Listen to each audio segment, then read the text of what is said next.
बिस्मिल्लाहिर्रहमानिर्रहीम अस्सलामु अलैकुम। नाज़रीन, घर का डॉक्टर में खुशामदीद करते हैं। आज की हमारी इस वीडियो का मौजू है क़ुव्वत बा की कमी और सर्द अशिया। जुमा के बाद कौन सी चीज़ें खानी चाहिए और किन चीज़ों से एहतियात करनी चाहिए, उसके बारे में मैं भी आपको तफसील से बताता हूँ। तो शुरू करते हैं आज की वीडियो। नाज़रीन, क़ुव्वत बा की कमी और सर्द अशिया का इस्तेमाल। जुमा के बाद सर्द पानी पीना या ठंडे शरबत पीना नहायत मुज़र है। अलबत्ता गर्म दूध, शहद, देसी अंडे की जर्दी मुफीद है।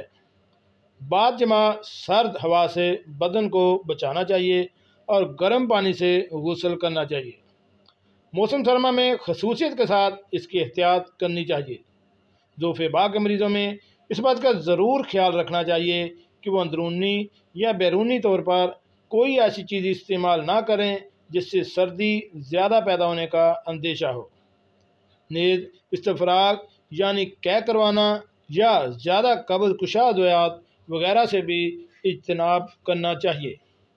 ऐसे मरीज़ों को ऐसी रियाज़त नहीं करनी चाहिए जिससे पसीना ज़्यादा खारिज हो और अज़ा थक जाएं। नींद ऐसे मरीज़ को गम, गुस्सा और थकान की हालत में भी हरगज़ जमा ना करना चाहिए, क्योंकि ऐसा करने से ज़ोफ़े बा में ज़्यादती का ख़तरा होता है। जी नाज़रीन, कैसे लगी आज की मालूमाती वीडियो। मिलते हैं एक नई वीडियो के साथ। अस्सलामु अलैकुम।